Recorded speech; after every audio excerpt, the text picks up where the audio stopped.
Looking for the perfect school of nanofish to light up your planted aquarium? Look no further than the green neon tetra, or Paracheirodon simulans. Keep watching to find out how to best care for them and what makes them such a popular choice in the aquascaping world. Hi, I'm a gamer's wife, here with practical and proven tips to help busy aquarists like you. And after keeping cardinal tetras, neon tetras, and now green neon tetras, I'm here to convince you to get the latter. But they all look the same. What's the difference, you may ask? You're right. All of them have a blue horizontal stripe with a red stripe underneath it. The cardinals are the biggest, and in my aquarium, you predominantly saw the red color more than anything else. Neon tetras are the cheapest, with only half a red stripe. And green neons, well, they're the smallest, barely have any red, and aren't as common as their cousins. So what's the big deal? I mean, I myself almost totally passed them over if it hadn't been for my husband, the artist, convincing me to get them.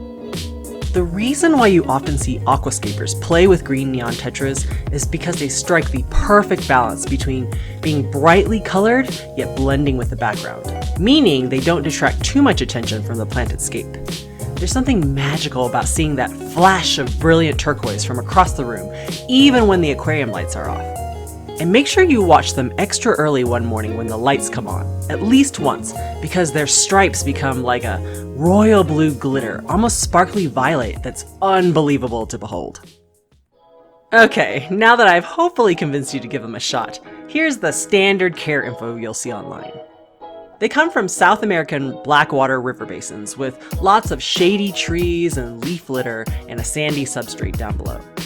Temperatures can really range from 75 to 84 degrees Fahrenheit, even higher in the 90s that I've seen in some cases. pH, they prefer acidic water, and some articles even said that they're sensitive to values over 6.5, which I didn't find to be true because my water is 8.0, so they did fine, they were fat and healthy. I think they're a lot hardier than that.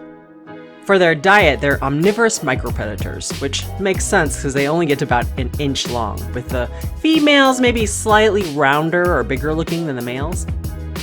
For housing, people recommend at least 6 to 10 tetras in a 10-gallon tank, but I would go with as many as your aquarium can handle, honestly. You'll find them mostly swimming around the middle of the tank, sometimes below, sometimes above, and for tank mates, really anything that's peaceful and won't eat them. I don't know much about their breeding besides that they're egg scatterers, and apparently their eggs are super light sensitive.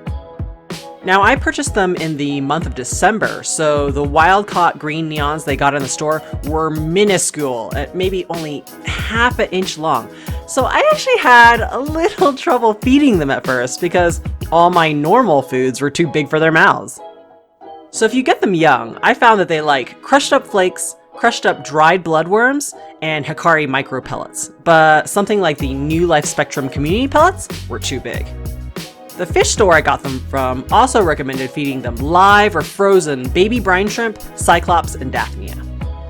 Eventually, they also learned to eat rapashi gel food. My Cory catfish would tear into the big chunk that I dropped, and then the green neon tetras would linger on the outskirts, picking off the messy little particles that floated off. Because they won't swim to food as quickly as some other fish, only keep them with mild-mannered species who will give them a chance to eat and who they feel safe swimming around, like my Cory catfish and honey gourami. In fact, the creature they were most afraid of was me.